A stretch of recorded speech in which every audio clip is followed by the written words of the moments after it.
So getting the storage unit was a brilliant idea, and it did, however, make me wonder if I maybe went too small on it. Because I got the 5x10 thinking, well, I'm still living in this space, so I don't really need a huge bunch of room, but I do want to start moving stuff out. But then, as I've been thinking about it, it's like, I possibly should have gone the bigger size. Because I think it's completely in preparation for moving on to the next thing. This is just the start point. So yes, I'm staying here for now, but I also know it's not where I'm staying forever. But it is what it is. And when I was over there today, I think it's tall enough that I think with stacking my stuff, like I fully intend to do anyway, there's not going to be a lot of furniture items that end up over there. I think I can probably make it work, but just obviously have to be careful with how I do that. But I'm good at packing things. I know this.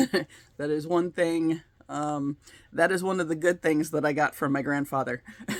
The one that I complain about a whole lot.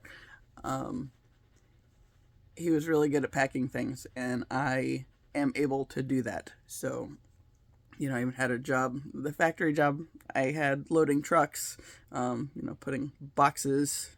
I can build a solid freaking wall of boxes. And that job just kind of supported that, but, I already knew that, so that was partly why I went to that job, but, yeah. But then I was thinking, oh God, just in having taken some odds and ends over there yesterday, like, of course, I've talked a lot about how my aunt and uncle live across the yard, like that way from where I'm sitting right now, and they can see to the front of the shed. So if the shed doors are open, they can tell, and then since I was parked in front of it with the truck, it's like, I just kept thinking, please don't let them be in there watching me, because I really don't want to have this conversation with them, right? Or I don't want them asking me about what I'm doing or any of that stuff. And my uncle is notorious for doing that and trying to get more information than he should so he can share it with whoever he feels, might need that information or whatever. So I just kept thinking, all right, just thank you that they're not paying attention to this, right? Send it to the universe. Thank you that I'm able to do this and it's not going to get any unnecessary attention right now. And so I was able to do that. I got a bunch of shit out of there.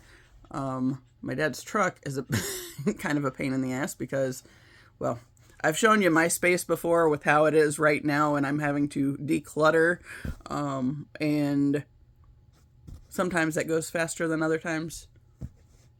But my dad, I think that's one of those things that comes from him because his truck's a hot mess and it's got so much shit in it. It's hard to get much in there, which is sad because it's a big ass truck. I was thinking, this is the first time today, the Escape that I normally drive, the check engine light has been on for a while and it is not starting like it should. Ongoing issue. Been mentioned several times, but not fixed yet. We're trying to get it in to the guy that we normally go to for the work on the cars, which is my uncle's friend. I think he's out of town right now, but my uncle dropped it in his ear that we're trying to get this thing fixed. So, yeah. Honestly, I was thinking about that too. I feel like, okay, one of the things I've been talking about, just through the history of my videos, is, that negativity that my parents are so bound to, right? Like they always fixate on the negative, and it's not just my parents, it's like my family largely does this, that's their thing. And I know they're not the only ones out there, because all you got to do is look around on like the news and stuff and see it all over the place, or social media or whatever. So it's everywhere, right? But this is like my reference point, and that's basically what storytelling is. It's I'm giving you my story because that is the reference point that I have to be able to make sense of things, which I think is the point of any of us. Our whole existing is basically to serve as a reference point for us to understand, right? So, okay. So there's this whole negativity thing, right? And I've talked about how I feel like I'm kind of in this in-between space because I know I am not meant for this life that I've been in, for that to be the only thing I ever amount to, right? I'm meant for more. I'm meant to be doing more. And I'm at the point now where I want to be doing more. And I'm finally starting to make sense of what it is that I do want, right? So I'm, in between. I'm not quite out of the old space, but I don't have the new space to go to yet either because, that stuff's still getting worked out, right? So I've been thinking a lot today. And I think it stemmed with getting stuff out of the shed, the first round of things over to the storage unit. And it was just this kind of sigh of relief because it's now not where if my dad gets pissed at something and just throws a bunch of shit in the shed, any of my stuff can get broke now. or they just throw their stuff on top of mine, whatever. It's not going to get lost that way. It is separate. It is away from this space so I can start making more space in my head to, keep making these kind of connections. So, yeah. So what I think with the car guy, I think he is on a different frequency than my parents are. And, because they tend to be lower frequency. And that's like one of the biggest issues that I have with them and why I don't want to spend time around with them is because it's always the negative stuff, right? And one of the things that I've kind of been back and forth with this whole journey, even sharing my story, is because as I'm venting, it's like sometimes it's like I'm basically doing that, aren't I? Just staying in the negative. But it's not that, because they choose to be there and find the things, or the things come to them that keep them there because that's where they're content, right?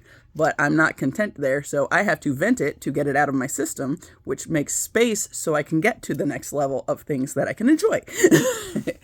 And yeah. So I think this guy operates at a higher frequency anyway. I don't know. He's a really nice guy, but I just feel like he is not on the same page as my parents in their tending to the negative. So I feel like because he's at a higher level, energetically speaking, when they are reaching out all the time, he misses it because that's not the frequency he's operating from. So I was actually thinking here recently that maybe I should be the one to send him a message because I'm not content with operating at their level either. It's like I can communicate with them from time to time, but I also know that there's only so far that I can go with it because they're so set in staying in the negative, right? So, because as I've realized myself through this whole YouTube thing,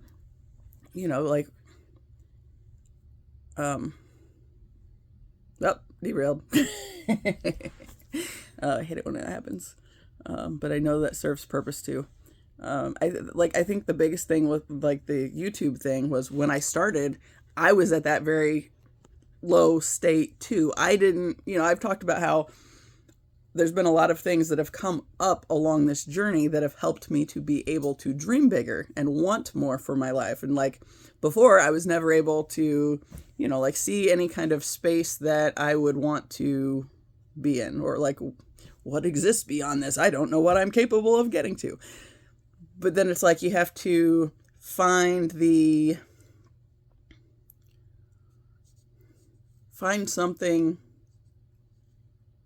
that really speaks to you, that you feel a strong pull toward. Maybe it's a city, maybe it's a type of house, maybe it's a type of property, but have something, and I've talked about a lot on here too. For me, it's the twin flame thing, right? So it's this connection with the person that's the that's the thing that I've been okay.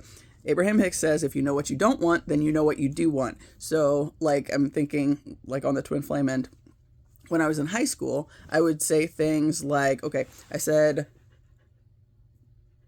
I did not ever want to have children unless I was able to heal from the stuff that my mom was putting on me. So I didn't have, I was the end of it. I wasn't, if the only option for me, if I was unable to heal all of the shit that had been imposed on me, then I did not want kids because I did not want to perpetuate that cycle, right? So that was one thing. There's like, you know, just like seeing how miserable the people have been and the connections around me, and like they'll talk shit about each other behind their back and yet be all warm and fuzzy to their face maybe, but it's like, I don't want anything like that. Like nothing remotely close. Like I want like best friend type connection, right? I want somebody that, you know, like we're legitimately two peas in a pod. Not see, my mom likes to say that about my grandma and grandpa and how they were just two peas in a pod, and you know they just couldn't do anything without each other. It's like they couldn't do anything without each other because they were afraid that nothing else better existed, and since they could never see beyond what was, they accepted breadcrumbs and never got anything that they truly wanted. Because, well, I mean, my grandpa got to keep his illusion that, you know, his family was somehow better than others because maybe nobody got divorced up until until me. I was the one that messed all that shit up. Which is why I also knew that, you know, divorce was on my life's plan, because you know, one of the biggest things that I remember thinking along the way was, what makes somebody get so... Okay, what brings somebody to the point where they end up in a shitty situation that they know is a shitty situation where they're completely miserable and feel like they can do nothing else beyond it? So that's been the purpose of this whole journey, right? So, of course, to learn that lesson, you have to get into the space of really getting that lesson, right? So what with like, okay, the toxic thinking with the family and, you know, like my, you know, my grandfather, to him, divorce was a terrible thing. It was like, he was also a very proud person who, okay, the Easter, my cousin brought her fiance to meet the family the first time. Well, I think they were just dating at the time, or were talking that direction. I don't know if they were engaged yet or not. First time he was meeting the family was Easter. I just moved back and was in the process of getting my divorce. And, you know, I moved back in mid-March 2019. And I think this was like 3 weeks later-ish, maybe, because it was real close. And because of course Easter, so I believe it was sometime mid-April that year. And my grandpa is sitting at the table, and whatever storytelling he's doing, it comes back to, well, my family doesn't get divorced. It's like, and I just like erupted and was like, because I'm not part of your fucking family. It's like, I've always, it's like, I have been reminded of this over and over again, right? And it's like, okay, I know I'm not a part of your family. I get it. You know, and okay, that was not, I don't remember what all I said, but I did say the thing about, because I'm not a part of this fucking family or something, and like, just like unloaded enough, and then like went out to the car just so I could get away from it and like not stay in that fumey space, right? But when I went out to the car, apparently everybody else took that to mean the party was over. Because that, you know, there was a big eruption, and then, whoo, what are you going to do with that? You know, because, I mean, I was still getting divorced, and he was still going to say the stupid shit, because I don't know how many times he said that even after that point. I've heard that multiple times from him and from stupid shit my dad's had on TV in the time that I've been here back with my parents because I had to get the divorce, right? Which was ultimately because I got to a point where I knew that was not an existence I wanted. And I was at the point of, I had served my purpose in that connection. Because for him, he wanted custody of his kid, mainly because, the kid's mom was like off her rocker. But, like I've said many times, it's like, it is not that he was a good father by any means. There was a time where I thought maybe, since I was in the picture at that time, maybe him being around me would help him to realize that the way his parents were was not what he was forever doomed to do. Like, he could choose differently because he knew differently about some things, right? So, like, in the last, I think, the last week that I was there, Sunday. I left on Friday. On Sunday, I had a bunch of shit in the car to take to the recycling center. I had a bunch of stuff to drop off clothing-wise that I was going to put in one of those Special Olympics type collection bins. I don't know if it was Special Olympics or something like that. I know some of those I've seen are like that. But yeah, it was like a clothing bin that I could just put a bunch of stuff in. And since I was leaving, and we all knew I was leaving at that point, it's just like, we're just purging, right? So, like, I have all this stuff, and like I took him to church. That was the last time I went to church, y'all. I took the kid to church because I knew that for me, when I was growing up, a lot of the friends that I had were because, drumline connection was the big one, but church was something that, brought us all even closer together.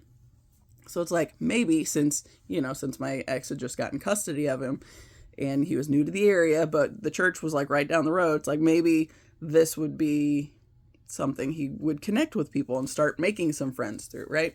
So I took him to church, and then afterwards we went to the recycling center, and then we went to drop the clothes off, and where we dropped the clothes off, there was a blood bus, and they were having a little blood drive there, right? So I was like, you know what?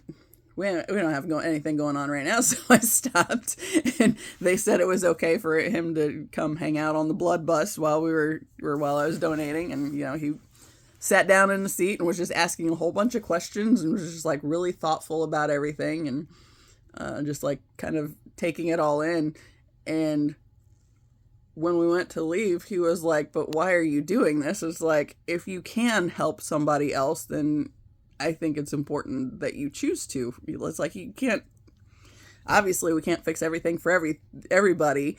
And I know that has been one of my hang-ups all throughout my lifetime, is because I feel like since I am able to be aware of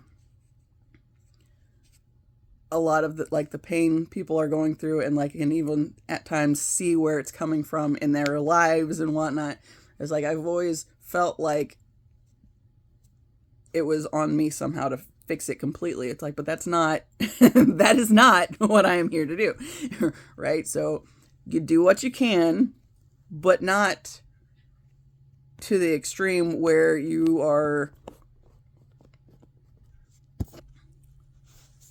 depleting yourself. We're not, I listened to something earlier, I don't know, I don't even know what it was. It was talking about, I think it was Gem Goddess. Yeah, a Gem Goddess reading that I haven't finished it yet. I started watching it yesterday and then got sidetracked, and then I restarted it today. Like, there's two piles that I felt drawn to, and I couldn't get past a certain point. But what I got to today, I was able to listen to more of. And one of the things she said was, okay, I don't remember exactly how she phrased it, but she was talking about, you don't take somebody else's cup and go fill it up and give it back to them at the cost of yourself, right? So you're depleting yourself, doing everything for everybody else and getting nothing out of that. You know, it's like it has to come from your overflow, right? So if you're just pouring yourself out for the sake of filling somebody else's cup all the time, that's never going to work out. And I think that's like one of the biggest issues we have on okay. It's like there's this battle of the empath and the narcissist, like going on right now. And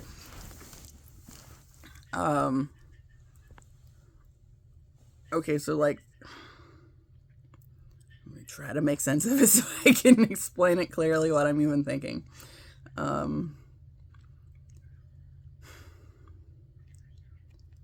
Right, so my grandfather was the hella narcissist in my family, right? Oh, I saw this other thing. Oh God, what did the guy say? He was talking about, I think his name was Jerry Wise. It was just like a little short thing that popped up, and I should have watched it before this, but I didn't know I was going to refer to it. He was talking about, or what I received from it, because I think I should stop trying to explain it from what I heard somebody say and just approach it more of, I heard them say something, but then with everything else that I've heard people say and that I'm learning for myself, I kind of adapt it as I'm going to make it make more sense for where I'm at and what I'm talking my way through.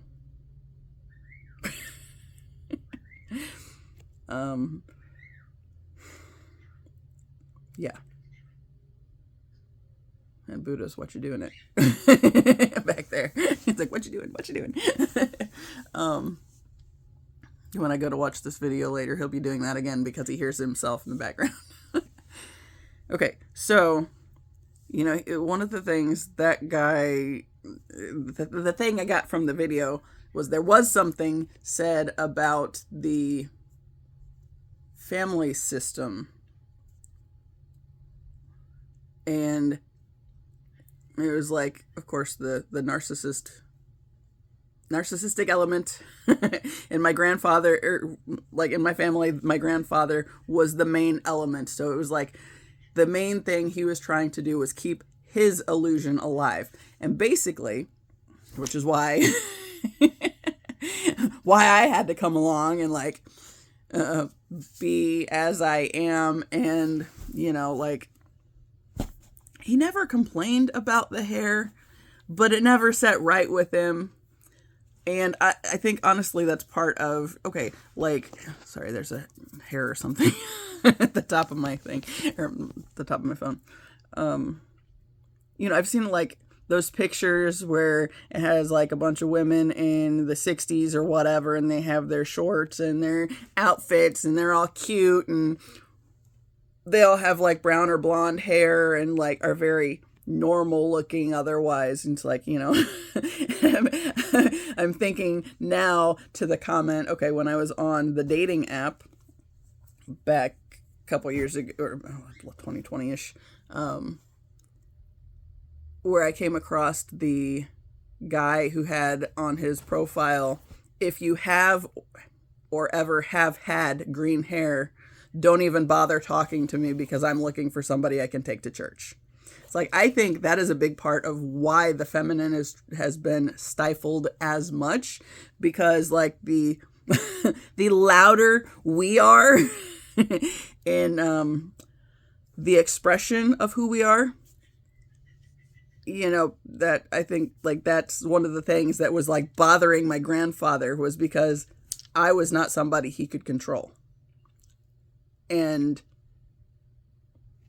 I tried to tone myself down for years. Like that's my life. Like back when I was in seminary, so I started in 2013. I did this internship at a hospital where I interned as a hospital chaplain. And I saw the badge a while back, and I did like reddish brown tones back then, but I was always kind of leaning toward reds. And when I found the ID, I sent my cousin a picture of it, and she said, "You look so vanilla." It's like, yes. It's like, because that was like the safe way to be, right? You like show up looking like this with the piercings all over the place and, bother having tattoos and all that crap. Then it's like, you kind of do what you want to some level, right? Even if like the whole thing is a process anyway. It's like the whole journey of unbecoming everything you tried to make yourself be because you thought everything else in the world was somehow more in tune with who you're supposed to be. But like the whole purpose of this existence is to learn these big soul lessons. Like the physical form is simply an avatar. It is not who you are, right? The soul is much more there's way more to it, right? So like we come into these bodies and I think it was Nordic Light that I watched months ago. She had a video she did where she was talking about, it's like you've left pieces of yourself scattered around and now you're on a journey to recollect those pieces, right? It's like, that's basically what we're doing when we like come here anyways, because we aren't going to have all the answers. We have to, start at the very lowest level of being and learn how to be in the world, and what does it mean to be human? What does it mean to be in this space? What are we here to do, right? And like largely we've adapted these ideas of, well, we have to fit into this society in some kind of way, but it's like through conforming to stuff because it's normal. I mean, that's boring. And the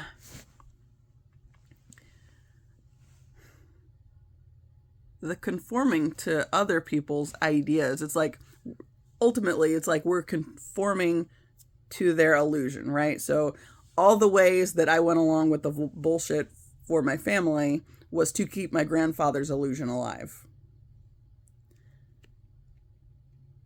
But his illusion, I mean, it wasn't that good. So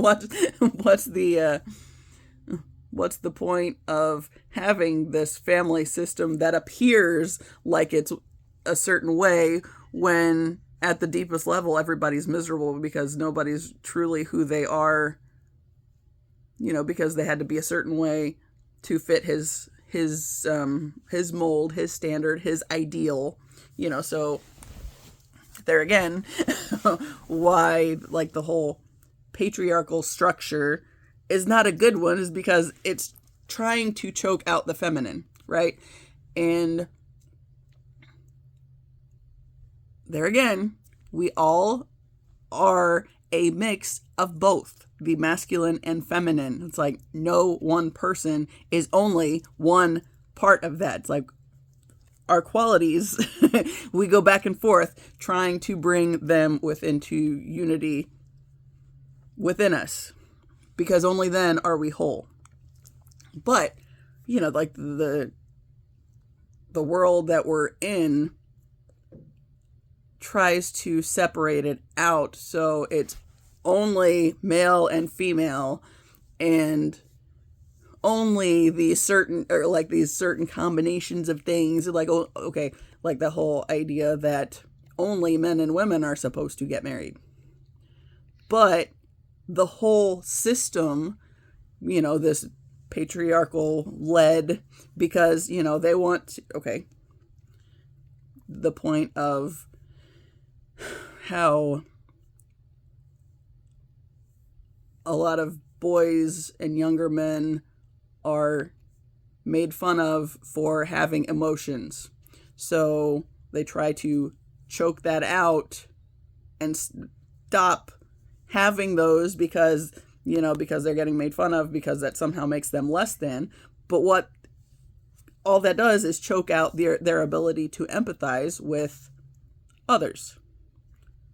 We are here to be in relationship with others.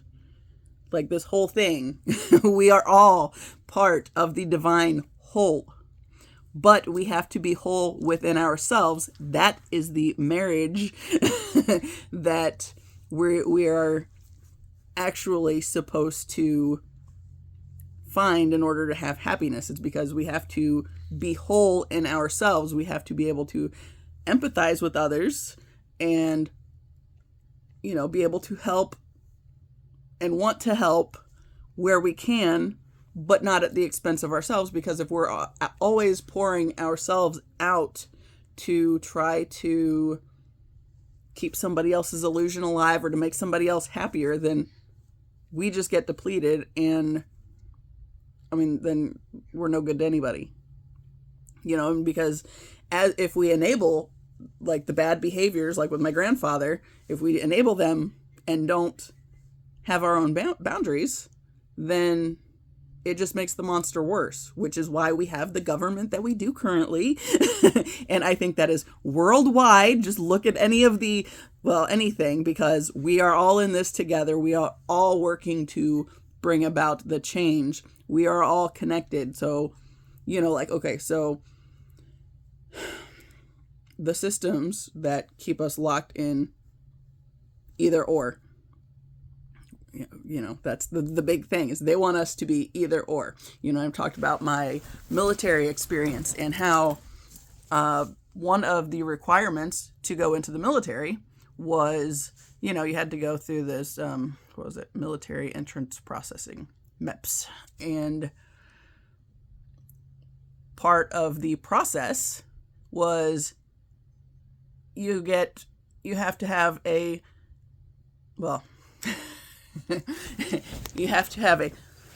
it's a doctor, yes, military approved feminine or female doctor, check the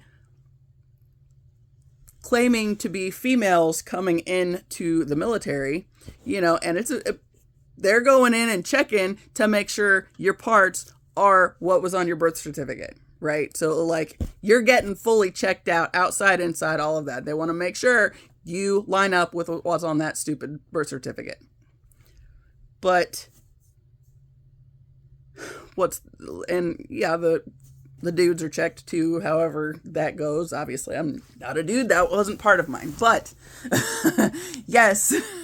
And of course, for safety of those around, I'm in there, and for my privacy, it's only me on, the receiving that attention at that moment. But then there's the doctor and the other person in there that can, is there to say nothing happened. And so there's not any accusations on that kind of end, right? So yeah, and they were trying to be real casual, and I, just talking and being really friendly and knowing this is kind of an awkward thing, but this is a thing that we have to do because this is what's required if you're going to be in the military and all this bullshit. But it's like, that didn't do a damn thing for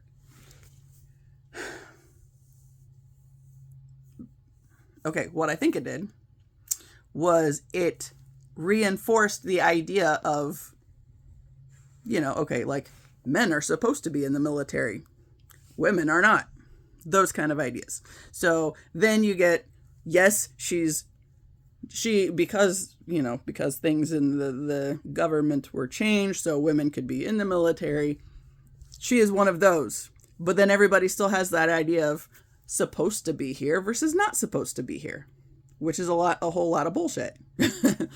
And what that does is, because it's keeping the division, it makes it okay for the supposed to be here's to do whatever they want to the not supposed to be here's, right? So you're setting up a system where you're able to have people that are getting bullied or assaulted, which is why, sexual assault in the military is a big issue, because supposed to be here, not supposed to be here. So we can do whatever the fuck we want to you because you're not supposed to be here.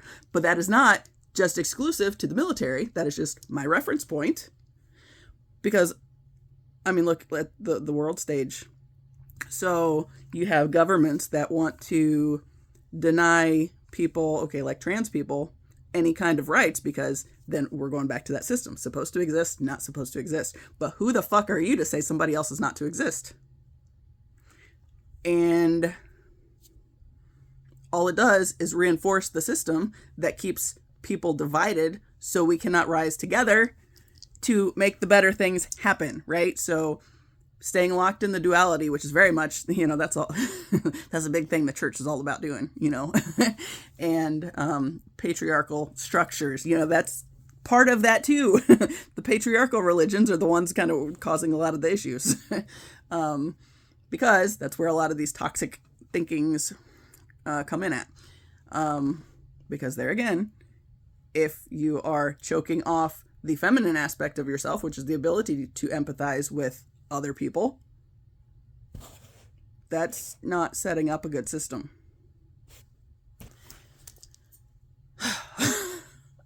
Okay. Yeah. So then I was thinking, okay, I was walking the dogs today, and back to that point.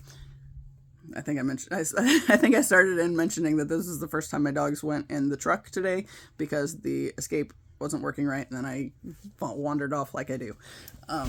So I'm wandering back. We loaded up in the truck, right? And they've never ridden in that truck, and that truck is huge.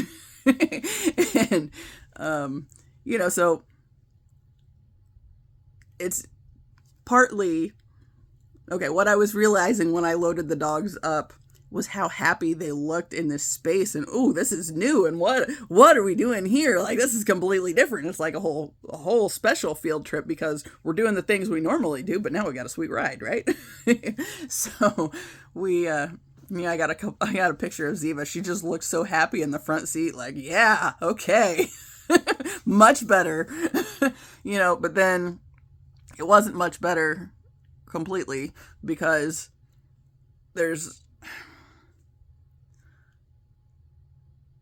were, like in the escape, she has places she knows she can put her feet, that she can stay balanced safely when she's sniffing out the window, which usually I try to have like the leash wrapped around the headrest or have the leash in my hand to make sure, she's not going further out the window than, which I always have the windows lock on unless Gracie's in there, and then I've turned it off and forgotten. But as soon as Ziva starts standing on the door, then the window goes down. It's like, too much dog out the window. So, so window locks was on, but she was, still trying to navigate the space. So then I was thinking, it's like, okay, what would I want in a vehicle, right? So I've always kind of had this idea of like SUV, but it's like, this truck is really nice. Like, as far as, I like being able to haul stuff. That's been one of the biggest things is, I used to have this Pontiac Vibe that I absolutely loved. And one of the things that I loved so much about that car was it was the first thing that I went and did myself, right? I was dating a guy at the time. He offered to go with me, and I said no. I went by myself. My dad went with me to, I think, try to be a little bit of a buffer so, I didn't get completely run over. But he didn't say anything. And he probably could have said something, but it was still more my thing. So I probably didn't get the best deal, but I was really excited because it was still something I did for me, which is another thing that, this whole society has tried to make very difficult for women to have any kind of existence, because that is how, that's how the whole will rise, is because women have to be able to find, their their space as well and be able to do the things too and not have to rely on men for everything, because that goes back to that, if we have to rely on them for everything, which is exactly what the dualistic system has tried to lock us into, so we can't rise together, right? So, which is why church tries to keep everybody pulled down. Yeah. So, I was using the truck to think about what would I want. It's like really a pain in the ass to park it. So I don't love that, but I like the roominess in the cab. Still a little bigger than probably necessary, but it's like it was giving me the opportunity to think through these kind of things. And Ziva is so used to being my co-pilot. She's never going to not be my co-pilot. And, she will ride in the back seat if somebody's sitting in the front seat. And she does not want to be in the back seat if nobody is in the front seat. So, because that's always been her spot. And I started trying to have her in the back seat. Like, I have the little seat belts on them just to keep them where they're in the back and not coming up into my space while I'm trying to drive, because I don't want that kind of nightmare. And yeah, so like she gets to it. Plus she was kind of trying to get up there. And it's like, I'm not trying to have her damage the interior of this thing because she can't get to me either. That's not, that would not be good at all. So we're also trying not to do that, right? So it was giving me the opportunity to be able to think about what kind of vehicle I would want even, right? So usually I tend to think I'm probably more inclined for like an SUV, because I like space and I like to be able to pack stuff in, and I can pack a lot of stuff in a small space, right? I've had lots of practice doing that all the time in undergrad when I had my car and was able to, or going back and forth. It's like I can load a vehicle and get the most stuff in that space, especially if I don't have to worry about other people being in it, or animals, but then also, okay, so how are we adjusting if we have the animals in it, right? But yeah, anyway, also not the point, just another point that's I'll wander off with. No, why not? That's what I do. But anyway, so we went to the cemetery and ended up just driving past, because there was I don't know if there's a funeral going on, but there was a shit ton of cars. So I feel like it was probably a funeral, but I didn't see the tent that they normally have up with the chairs under it. It could have been on the other side of the hill. But since we saw enough cars, it's like, nope, not going there. And so we had to loop back around the block, except for we had to go further down that way and over, and then back up this road, which is one way right now. And, of course, to the school, which is, past the road that we turned off of the first time.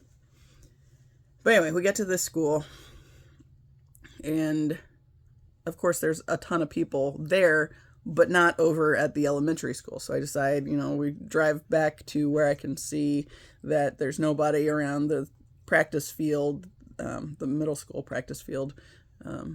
There's like 3 schools over there, so it's a whole lot of land. The thing for the day was baseball, so there's a lot of baseball traffic. But the baseball diamonds are way at the other end, and we weren't going over there. So I figured, pulled in the bus slot by the playgrounds, because sometimes there's people playing over at the playgrounds. Whether there's stuff going on or not, people bring their kids over there a lot. But luckily there was nobody there today, so we're just completely chill. We got our space to ourselves. We park, get the dogs out. First thing, it's also very high up, and Ziva stumbled on the way out, and it wasn't a solid face plant from the inside of the truck, but when she got out, she stumbled and, kind of face planted a little bit. She also stumbled and bumped her nose in the car, or in the truck, before we even got there. just because she's trying to check everything out, and there's only so much either of us can do to, allow her to investigate, but also not damage things and not get hurt. So it's like, it's kind of the buffer trying to figure out that space, right? So since that was a thing that happened when she did get out the first time, when it was time to get out of the truck back at home, I always let or unhook Gidget's belt so she can come out the front too, but because I think she goes out and then Ziva goes out, but sometimes Ziva gets tangled in the leashes or whatever, and that's part of the problem. So when Ziva stumbled, it's like, we're gotta be careful, right? So yeah. So, the next time when we were getting out at home, I made Gidget wait, which she's getting better about waiting. Let's just say wait, and she's just like with bated breath, ready to go. But she stayed where I told her to, and then I picked Ziva up and put her down on the ground so she didn't get hurt. And then when I grabbed Gidget's leash so she could come, she slid off the seat and stumbled in the back, and it was a hot mess. It's like, jeez, what the fuck is going on? So yeah, but anyway, back to the school, because the walking was where I was learning some things too. Yeah. So as we were walking, Gidget and Taz always pull, and they want to go fast and check out all the things. She knows I'm talking about her. She's not sure she's okay with it. So yeah, it's not time yet. So I was thinking about that, right? And then Ziva's also there, which, she's slowing down. She's 12, and especially when she kind of face planted on the parking lot trying to get out of the truck. Like I said, it wasn't a full face plant, but it was still, it got her.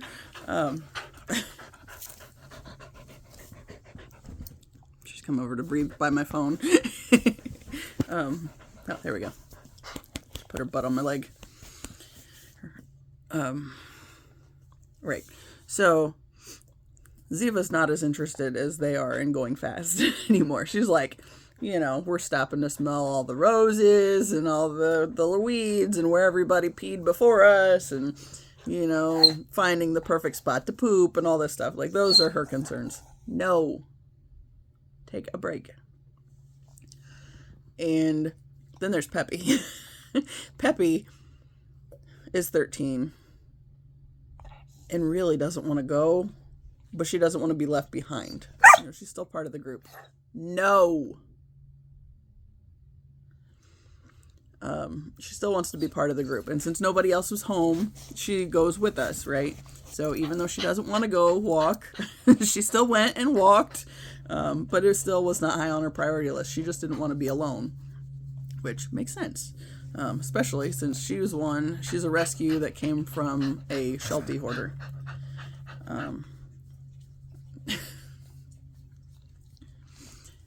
Yeah, so I was looking at the leash arrangement, because Gidget and Taz, I always loop my hand through the part for your hand and kind of wrap the leash a couple times around my hand, so they're limited and can't jerk the leash out of my hand. Ziva, hers gets folded over. I usually have a couple fingers through the hand part, and then I have it wrapped up so she's not stepping over it because she has too much leash, and tripping over the leash, and that's suddenly a problem, because that's really annoying to have to fix too. And then with Peppy, I have my two fingers through the loop, and depending on how she's doing, when we're starting out, I have more of the leash in my hand so she can't get as far away.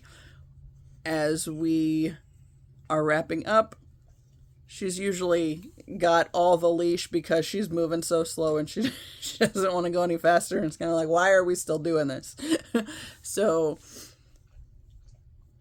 and at one point I'm getting kind of, my arms are getting pulled in both directions because I still have the two that are trying to move fast. And then I have the one in the back that's like not able to move near as fast, right?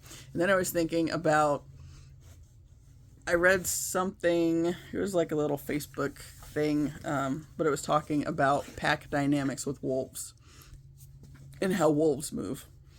And I have a foot.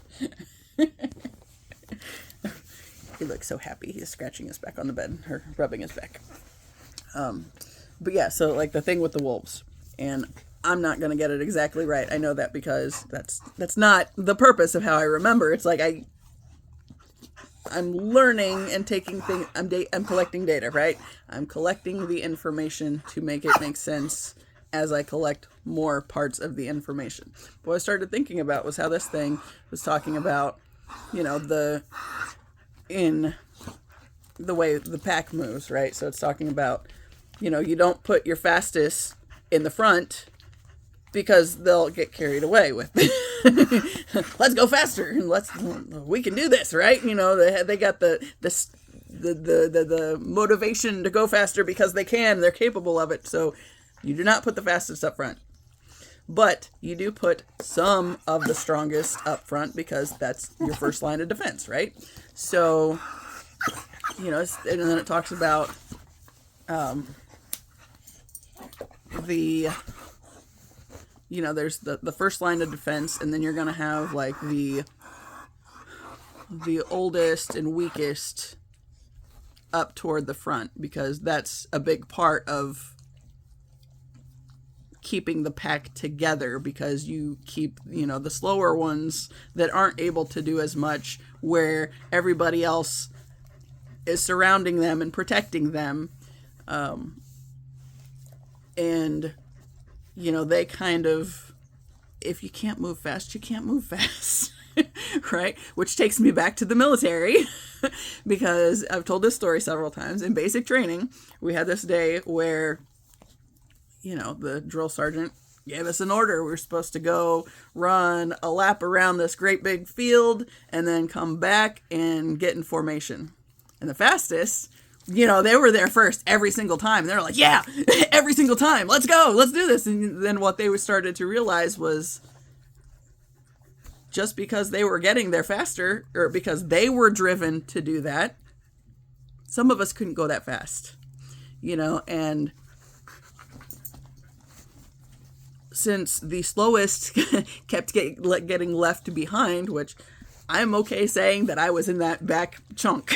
I have no problem saying that, and then of course you watch these other guys that are getting they're just driving harder because they're in that kind of physical shape. They have that ability, they have that drive and that they're able to, and you watch them do that. And the more you see them get excited and, they're up for the challenge of doing the thing to get back there, it gets really hard to want to keep up. Because what the fuck's the point, right? And then, that's, of course, a theme for my life, is every time I was in a situation where it was feeling like I was getting left behind, because there's been a lot of it, y'all. And I'm understanding why that is now. So, of course, as you feel like you're getting left behind and you're not doing everything like you're supposed to, you can't keep up with the group, it gets really hard to keep going, right? So, there I go doing that shit again. So, eventually, the ones that kept getting there faster realized there was just a bigger gap in how long it took the rest of us to get there, and how long it took us all to get in formation together. But of course, by the time the last person got to formation, the drill sergeant's like, do it again. Because they were trying to, prove that point of, if the fastest are always driving as fast as they can, they're leaving people behind, right? They're leaving the group behind because not everybody can keep up with that. And at some point, it's like, what's the point, right? So, fuck.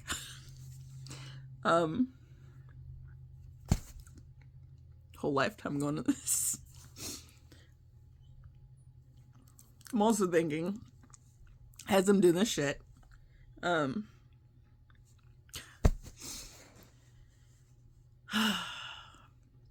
you know, that little bit about, okay, so when I was in high school, I had this series of knowings, right? And I've talked about them many, many times. Of course, you know, there's like the three things together. The first was, I knew that my friend Tyler was going to, like, okay, we were going to all go our separate ways, but it would be his death in our mid-30s that would bring the group back together for a time. And, you know, I was really overwhelmed with that thought in and of itself, right? But then the next one was that, this is getting snuggly, was that I was going to be in my 40s before I started making sense of things. But the way that I received the information, I thought it meant that I was somehow responsible for Tyler's death, because it wasn't until after his death that I would start making sense of things, right?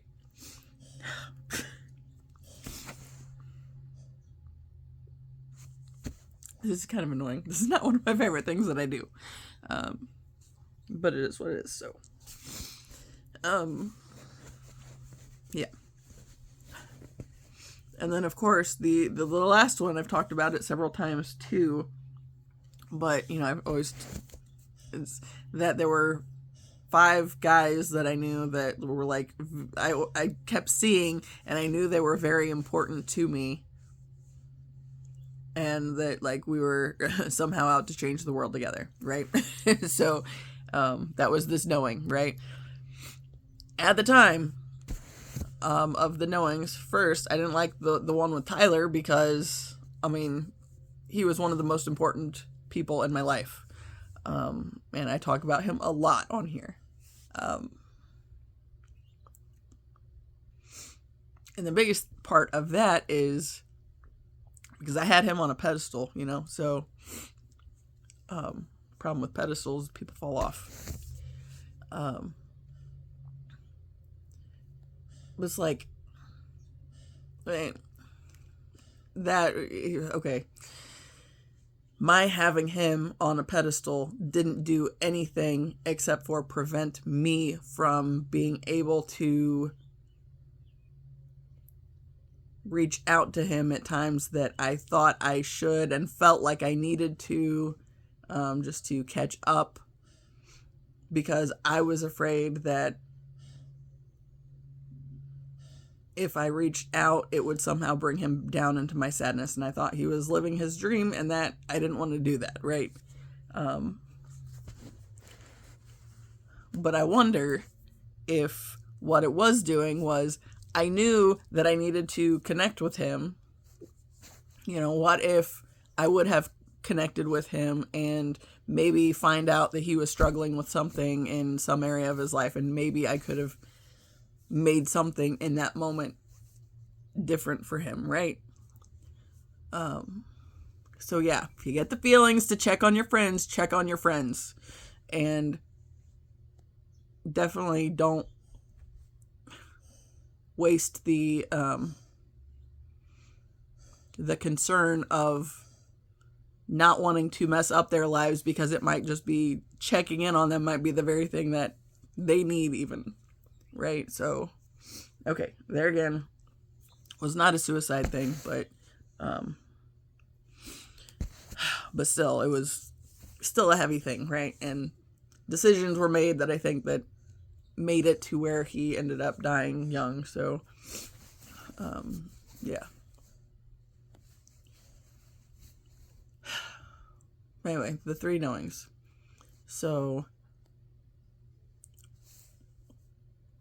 back then, the 5 guys that I thought were so important, because I knew there were like, there's one particular connection that was like more important than the others, but the others were still very much essential to the thing, right? And I was thinking about that recently. I was writing about that a couple nights ago. I was like, whoa, like the stuff that's starting to make sense. But I'm going to take a potty break, so hold on. So I don't completely remember where I was, but I think I was still talking about the 5 guys, right? So I knew there was one that was like more important or most important to me, but the others were still like very essential to the thing. Yes. And I can't promise that I'll get there today, but I might. We'll see. We're at an hour. Who knows? It's 3:00, so. Back then, when I had this knowing, of course, I thought, Tyler's death was somehow my fault because it wasn't, or it wouldn't be until after his death that I started making sense of things, right? And that that's where it was. Okay, so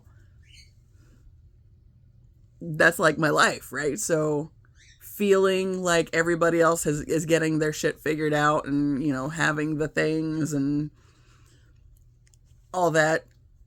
It's like I've spent so much time. It's like, okay, I'm 41 years old and I currently live with my parents because I had to move back in when I was getting divorced. So it's like that feels aggravating. It's like I always feel like I need to explain that, yes, I'm living with my parents because I had to move back in when I got divorced. So it's like, no, I'm not just this fuck up who's been here forever and never moved out and tried to do anything else. It's just the things that I did were specifically to teach me some very important lessons that had to be handled before I could get to the happier stuff, right? So feeling left behind in life is something that I'm very much very familiar with because that's like been the biggest thing. So, right. So pack dynamics. Ha! I'm getting better at this.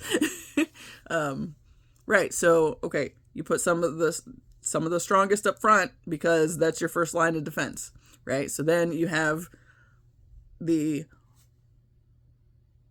older, weaker, slower ones, and then, and there's like different layers of them. And of course, you have some of your strongest all around the outside, but also like the big thing was the pack leaders, or like the alpha tends to be like more toward or at the back because it's making sure that everything stays together, right? That we're not leaving anybody behind. We're not running off and just, letting the fastest get carried away, going and doing whatever, and not leaving the slowest to disappear and, just waste away on their own.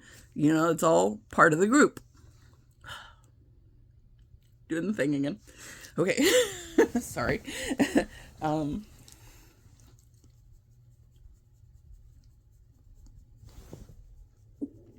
She'll take it. Yeah. That's what I was thinking on that end, right? So, and that wasn't all of it, but since I keep doing this shit, we're gonna step back. So, where are we going with that? Don't get excited. We're not doing that. Chill. Take a break. Okay, since I looked at my orchid just now, I got cheap orchids at Walmart. There were 3 that I got for $5 each, and I love orchids, and 2 of them still have flowers, but they all have like really healthy looking leaves, so it's like, well, just since all the blooms fell off most of them, then, but it didn't fall off most of them. It's like this one just has them at the bottom for some reason, which is kind of different. There are a couple blooms higher up.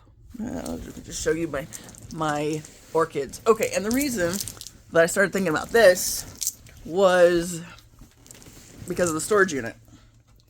Go to the one I was talking about. Okay, so this one has the little flowers down here. It's also got these up here. But, you know, they're kind of crusty. But these ones are not so crusty. But they're still really pretty. So I got that one, and I'm not going to... Oh, okay, maybe I will. I wasn't so sure I could put it down without dropping it off. And then I got this other one that also still has a very nice bloom.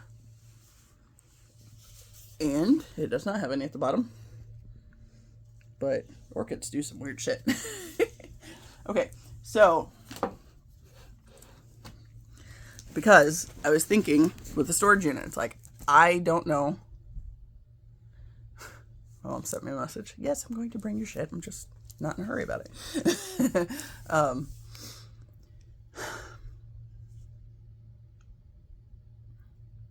Okay, the storage unit. So I was thinking this morning, it's like, should I have gone bigger? Because I think I am packing up and moving my stuff out, right? And right now we're starting with the stuff that is not necessary for here. Like, I don't need kitchen stuff when my mom's got a fully stocked kitchen. So, you know, like my freaking KitchenAid blender, that's perfectly good to go in storage. You know, all my dishes, anything like that I have, that can go in storage because I don't have need for it right now. You know, but then I was thinking, it's like, okay, so I'm still, like, my puzzles, I've slowed way down on those. It's been months since I have done any. I do have a 2,000 piece puzzle over there that I still want to put together, but it might just have to wait till I get to the next space, right? But it's like, okay, so, you know, plants, no, not plants. Plants can't go in the storage. So it's like, what is unnecessary at this point versus what is necessary for me to keep in my space? And it's like, plants are very necessary for me to keep in my space because that is, you know, it's one of the ways I'm bringing the earth element into my space because I don't have a whole lot that grounds me in my birth chart, right? So I have to rely on things outside of me to kind of help ground me into this space. So, I said I have got 3 orchids yesterday. I did. The other one's just on the other side of the room. These 2 are by the nightstand. So, yeah, so I was thinking, okay, well, kitchen stuff's an obvious, we don't need that, but we might want it when we get to the next place. So, I mean, because we'll have to get some kind of kitchen stuff at that point. So, yeah. Obviously, that goes to storage. Puzzles, I'm slowing down on them. I could probably go ahead and send them to storage. You know, but then it was like, okay, well, if I start doing that with the puzzles, then, the bookcase that I have them on, that would be okay. So that was where I was kind of going with how much of what I have is just moving to the storage unit.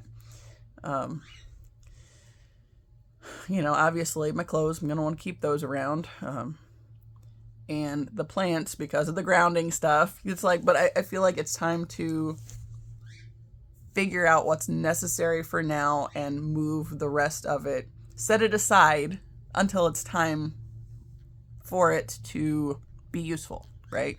Which is going back to that, why I'm 40, 41, before I'm like really starting to make sense of things, right? So, you know, it kind of started a little before 40, but 40 was when I started setting intentions, you know, like I talked about how with my lip ring and with my nose rings, I set the intention that I would never again work in a job that asked me to be anything less than 100% who I am. And then, you know, when I got the rest of my ear piercings, because before I had the 2 holes, but then I added these 4 and the 3rd hole over here. When I did that, it was like, you know what? I'm done shrinking myself to fit what other people expect of me. But of course, you set the intention, but then it takes some time to really get to where you're able to maintain that, right? So, okay, going back to when I start putting the pieces together, because my lifetime has literally been collecting all this data. And it's about, you know, how I've interacted in the world, what I've learned of the world, and, you know, now I'm kind of making it, now I'm putting the puzzle together, basically. You know, and one of the thoughts that I've had either today or last night was,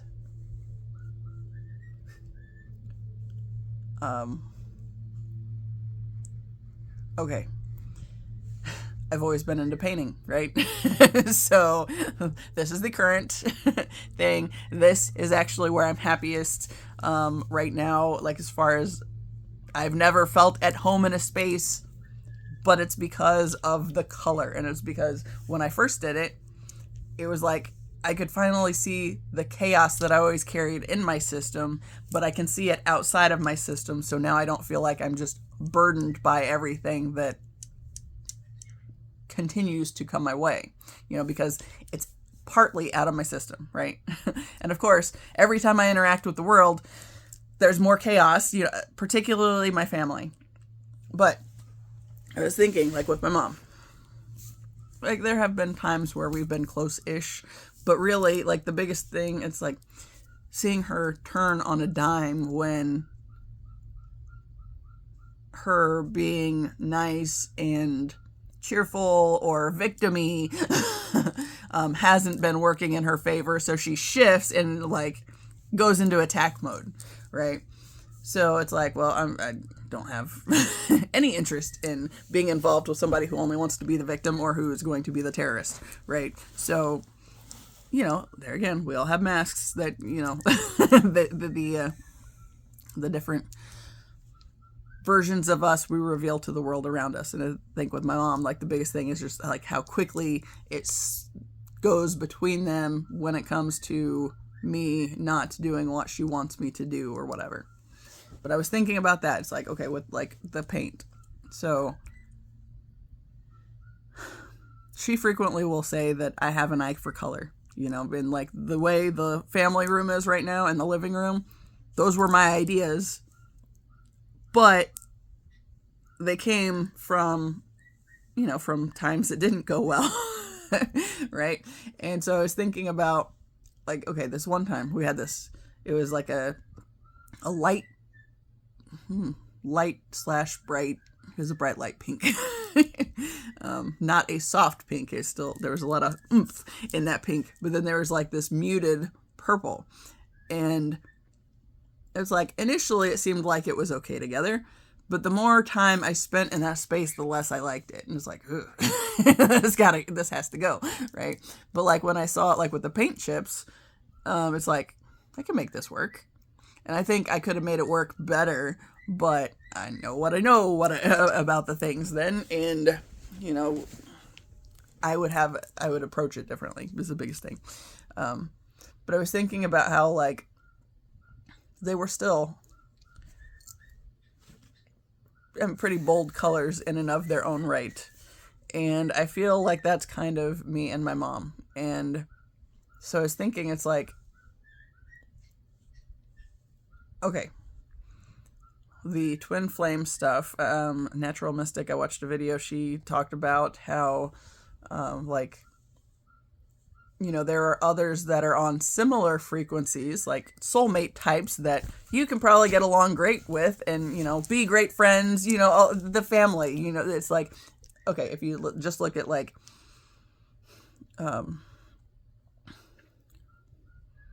I've seen it on the computer where you can, like, I used to play in the the Paint app a lot and play with the different settings, and I was just playing with the color, and that was something I really enjoyed doing. But, like, when you get, like, the color wheel and it has, like, the different shades of colors and how they kind of shift between them, right? So, you know, like how the reds lead to pinks and oranges, and, you know, it kind of works its way around and kind of comes back together till they're all in there, right? But there are some that, you know, okay, hair. Because right here is like where we didn't bleach this out enough, so it doesn't hold the color as well. But as I'm talking about this, it makes perfect sense. Okay, so if you're dyeing the hair, which is obviously something that I care about, you have to be careful because, like if you put pink over green, it cancels it out and goes brown, and nobody wants that, right? So if you're going for vivid colors, you don't want the brown because that's not vivid. Right, so like the colors that I use, I can put purple over pink, pink over blue, any of that stuff. Green can go over purple and can go over blue. Green cannot go over pinks and redder looking colors because it goes brown, and if I did yellows, it wouldn't go good with the purple, right? So it's like what's on the opposite side of the color wheel. So see, this is the kind of data I've been collecting my entire life, right? So yeah, okay. So obviously those that are closer to your exact shade, and then like the twin flame, the idea of the twin flame is the exact same because it's the same soul frequency, right? So it's basically two incarnations of the same soul in one existence. So, there's like this person that's got all these other things that I'm guessing he's got a lot of earth and grounding things about him because I got none of that. It's like all water. Now on that end, I don't know how much water he'll have in his, but I'm going to say that my guess, because, I heard something that was talking about if you really want to have a happy relationship, find somebody whose sun sign is your Venus sign. So my Venus is in Leo, so it would make sense that my person would be a Leo, which also makes sense as to why some of the most important people in my life have been Leos. Like the aunt that I spend the most time with currently, like she's a Leo. On that end, my ex was also a Leo, but that was not a good match. I think in another world, if he had any interest in fixing himself and not just living in the illusion, because the illusion is the big part of the problem. It's when you are so set on keeping your 3D existence as what you believe it's supposed to be based on whatever you've been conditioned by, then, you're not going to be very happy. But if he was like true to his soul and was the true expression of his soul and what he is here to do and be, we probably would have been able to be friends. But as long as he's locked in that illusion, that's the biggest piece, is he wants to stay locked in the illusion of this or that, so he had this kind of mindset of the patriarchal viewpoint where you try to squash the emotions. That's not a good thing. And Cancer is highly emotional, damn it. Just watch my channel anywhere for, to figure that out. Because there's a whole lot of Cancer placements in this human. And I'm sure there are others that have more. And I think like the biggest thing with that is like when I ran my cousin's baby's birth chart, when I had the idea that I was pretty sure that it was my grandpa reincarnated. And like he has so many Pisces placements. It's like, whew, I do not envy that one. But after the last one, it kind of makes sense that, this would be the next step. So yeah, because we don't come to learn the same lessons in any given lifetime. But anyway, going back to the frequency thing. So like the twin flame, the idea of that is the same exact match. But not everybody is here on the twin flame journey. However, what the twin flame thing is, like in my case, there is another human expression of me, my soul, right? Because we came here to learn different lessons, but, figure it all out. And the big thing is to, like, for me, love has always been like this highest thing that I've been wanting in my life, right? And it's like every time something's come up, especially with family, I can look at things and be like, that's not love. That's not love. That's not love. You know, so it's like my whole lifetime has been looking at these things. It's like, that's not it. Nope. Don't want any part of that. You know, so it's like seeing all these ways that, you know, the loves that the world has to offer are mainly conditioned. And the only way to get to the unconditional love is to turn within and to unify the masculine and feminine aspects of yourself. And again, you know, masculine is stuff like the action, the, you know, being able to do the thing. So like when I started my YouTube channel, that forced me to step into the masculine aspect of myself because I was so terrified of doing it and I didn't think I could. Why? Because of how I was conditioned, right? You know, I got like, okay, like my cancer placements, like those are, cancer is, you know, Natural Mystic said, she did a breakdown video of like the most masculine and most feminine. It's like the most masculine sign was like Aries because it's the first and, you know, ruled by Mars, I think. And, you know, fire is a masculine element. Air is also a masculine element. Earth, water is feminine. Earth is also feminine. But again, you know, and then like so it was like for the most masculine, she was talking about Aries and then Leo and then Sagittarius. And then for the most feminine, it was Pisces, because Pisces is the 12th, and Pisces, then Cancer, and then Scorpio. And so she was talking about, you know, her expectation was that there would be a lot of twins where, like, okay, Cancer and Leo, because they're both the second most masculine and feminine of the signs. There would be a lot of Aries and Pisces because it's the opposites, right? We're bridging the duality. I really need you to knock it off so I can finish this.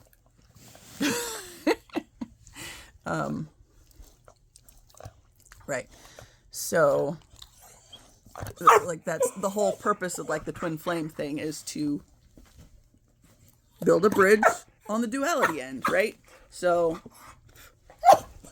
stop. I will lock you out of this room. Come here, come here, come here. Come here, bub. Not that close. Too much, too much, too much. Okay, just sit on Mama's lap. Let me hold you. Interestingly, since I was just talking about the most masculine and most feminine signs, I'm pretty sure this little hothead is an Aries. Just what I've seen of his personality, like the rescue that ended up with him, they didn't have an exact birth date, so you know, what vets do apparently is if a rescue animal is brought in and you don't know the birth date, then it's just whatever the date is that it's there to be seen. If the dog appears to be about a year, then that's what they put down. So like for him, they put his birth date as March 10th, but just in being around this dog, that dog is a fire sign. And since he would have been about a year sometime in March, obviously that would go to Aries, right? And then Gidget, since she's the one that was kind of trying to tone that beast down, she's a Pisces. So that's just kind of an interesting point as I was talking about it. But anyway, so what I was thinking about this morning, going back to that, because, okay, so the frequency thing, so like the color wheel, and, you know, like the closer you get to your exact shade, you know, you get along pretty well with those people. You know, they're the ones you're most likely to get along best with, right? So, like soul family groups. And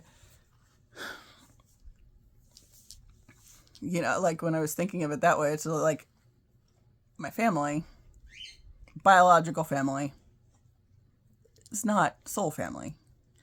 And there have been some important lessons that I've been here to learn in this space and that I am learning. But at the end of the day, this is not where I'm meant to stay, right? And I think that's where a lot of people get hung up on is, when you feel like because you've been connected to them, you're always supposed to be connected with them, but that's not necessarily the way it is. Sometimes it works out that way, but not always. And just because there's been a lot of shitty times doesn't mean there's never been any good times, which is why it gets so difficult to, try to, start thinking about shifting out, right? So, yeah, but I was thinking, like, with my I feel like my mom and I are, like, kind of, I mean, it might not even be fully opposites on the color wheel, but we're definitely not anywhere near the same page. Because there again, right now, she's trying to keep the illusion alive still. And now that my grandfather is like the key element in that, and he's gone, it's kind of falling apart. But, I was thinking today too, it's like, it seemed like everything started going to shit for me specifically when my great-grandfather died. And, my great-grandfather was a Pisces, and so therefore another water sign. My dad is a Cancer, so another water sign. When I was little, my dad and I got along a lot better. When my great-grandpa passed away, it's like everything went to shit. And I was thinking that, my brother was really close to, we're both really close to our great-grandparents. But it's like then it shifted from us being able to be who we are in any kind of way, because then it became, when my grandfather moved back from Oklahoma, it shifted into trying to live in the illusion. It's like it was not okay for us to be who we are anymore, were at any point along the way anymore. It was trying to fit his standard and what was acceptable for his family. Right, so my grandfather is probably the opposite side of the the color wheel from me. But yeah. But I was kind of thinking through that. It's like that's a big part, I think, of why it's taken me so long to really find myself and figure out who I am and want to be in this world too, because I was trying to be me, but also going up against this person that's so hell-bent on staying stuck in the illusion and keeping the illusion alive, which, I think that's why, government is the way it is at the moment, is, that's trying to, okay. Church talks awful lot about, like, this Antichrist thing, right? The whole, what I'm learning here is the Christ light that we are here to be and to bring to the world comes only through uniting the aspects within ourselves and being whole as individuals, right? So there too, I've talked about, I got this twin flame connection that has literally been the thing that has kept me moving on my healing process, but it will not come together until we've worked out enough of the things that would cause friction in our connection, right? So we were both here to learn different lessons, and we have very different things that we have been learning, but at the same time it's to get the more of the picture. So he's like my mirrored aspect, right? So he is the reverse of me, kind of, in a way. Yeah. Oh, the Cancer thing. That's where that was started. That. Okay. So I had the thing where, I heard the thing about if you want to have a truly happy relationship, find somebody whose sun sign is your Venus sign. And I don't think that's all the cases, but I think that is probably the case in this situation. And therefore, if my Venus is Leo, my sun is Cancer, then it would make sense for his sun to be Leo and his Venus to be Cancer. Now, not something I can really know. This is just an assumption, but this is something that I feel pretty safe to say is a very real possibility. Just because I'm collecting data, damn it. This is me making sense of the pieces that I've been given, right? And like, even especially right now, the way things are starting to fit together more and more, it's like I'm finally really starting to line up with the point of what I've been here to do overall. And so, yes, it might seem like I've been very slow to get the lessons and I'm like way behind everybody else in life, but at the same time, it's because I have a bigger mission than a lot of people do. Like, okay, like my mom is not here to, thought my necklace was all jacked up.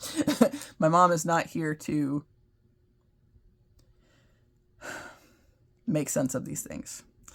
She is here to challenge me. So, I mean, she's basically like the biggest thing. It's like the Brillo pad.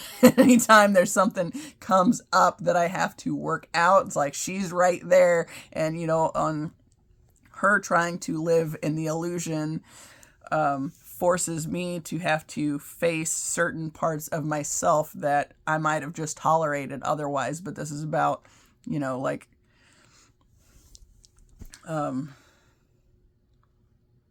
being refined by the fire, right? So you have to face the things you don't like and the things that are infuriating at times and all this stuff before you can, get the lesson and understand what its purpose was, but it's like, now that I'm making sense of things, even though, yeah, there's still a lot of things that are frustrating with my family, and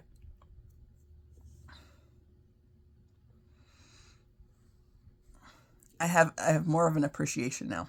It's like as much as I've been mad and had things to cry through in these videos, I can still appreciate the fact that without those lessons, I wouldn't be who I am now. And I like who I am now better than I ever have. So that's important. And I feel like on that end, worth it. So, maybe we're not meant to always be in each other's lives or whatever, or maybe we just go our separate ways for a time and come back eventually. I don't know. That's not for me to know, right? So right now, this is not the situation that fits, so I'm working on finding my way out of it, right? And yeah. And again, because I've been intention setting, like even with the nose rings and the lip ring, since I set the intention that I would never again work in a job that required or asked me to be anything less than 100% who I am. Within a couple months, I was at this factory job, and I was actually listening to a song over and over again. It was Ice Nine Kills, Freak Flag. I listened to this song the entire way into work that day, and it was like a 35-minute drive.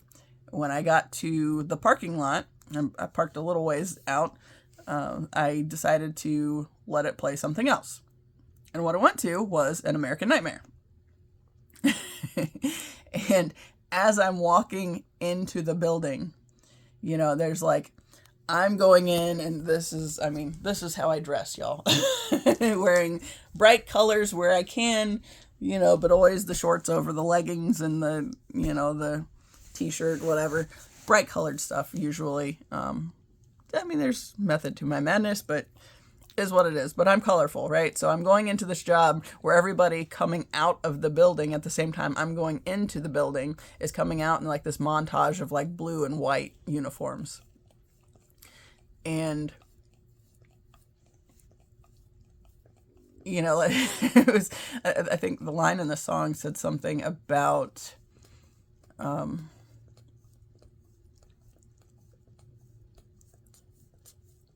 counting the bodies while you count sheep or something like that. I don't know. So that's what I'm thinking at the moment. It was something to that effect, but the line hit me just right. And I'm like walking into this building with all these people and they're like, you know, like this doing things because they have to. And of course, I was going in the building to put the uniform on, but I wasn't coming in the uniform because I didn't want to. Yeah, that's 35-minute drive that, you know, if something happened, I don't want to have to. Okay, like if I like ended up dead alongside the road somewhere, it's like let's not have me in my work uniform as the very last thing of me, right? So, you know, I was like, I could never go to work in the uniform, and I didn't want to, like, the only reason the uniforms came, well, they didn't come home because they got washed there, I think. No, mine I did have to wash because I didn't pay for that. That was something, if you paid, you could. So it's like I bring them home, wash them, or whatever, but yeah. But anyway, like when that line in the song just played and it hit me, and it was just like, I'm not supposed to be here. It's like, this is me walking into this place where I have to, like, literally change into something I don't want to be. I don't want to be, like, having to wear this uniform because I am meant to be bright and colorful, and this is true to me. That is not true to me. So even though okay, they didn't care about piercings and hair color or anything like that. Whatever you did on that end, that's on you. Just have the hair where it's not going to be a problem for the work, right? And so I was loading metal parts on these on this equipment so it would get pulled back in to be welded together, right? So, you know, of course, the uniforms were more important for other parts of the space, but since it's, you know, you got to have it cohesive so everybody's in the same thing, and especially if you're working in with the metal, you don't want to be gouging it with stuff, and like, you know, so you have to be careful with what you're wearing. But like our stage, like it was like the first where, you know, the first parts are getting welded together, so nobody's going to see these things if anything happens to it, but you still have to look like everybody else while you're here and fit the mold. So it's like walking in, it's like, I'm not supposed to be here, you know. And then really quick after that, I was no longer there. It's like, because this is not aligned with my path. This is just a means for me to make decent money in a short span of time, but it's not going to be enough money unless I'm doing it all the time and pouring all my life into doing this thing. Is it going to give me enough where I actually am able to have my own life otherwise? So we left. Yeah. I am at an hour and 38 minutes, and I'm going to go ahead and wrap it up because I'm starting to get the hate messages. Are you guys coming today? I really need my pills and blah, blah, blah. She had her pills for, oh yeah, she probably does need because those were yesterday's pills, I guess. But yeah, we got to pack her shit, eat something, and then I guess go visit and all that fun stuff. I feel like I'm finally like really making more sense of what I'm supposed to be doing, more and more of those. So this is a good thing. And yeah, Gidget's staring at me because she knows I'm, this is the way I act as I start to wrap up what I'm doing. So she's getting ready. She's gonna be here with me. We do it this way. So we can say, nope. She's ready. Let's go. All right. As always, I appreciate you. Until the next time. See ya.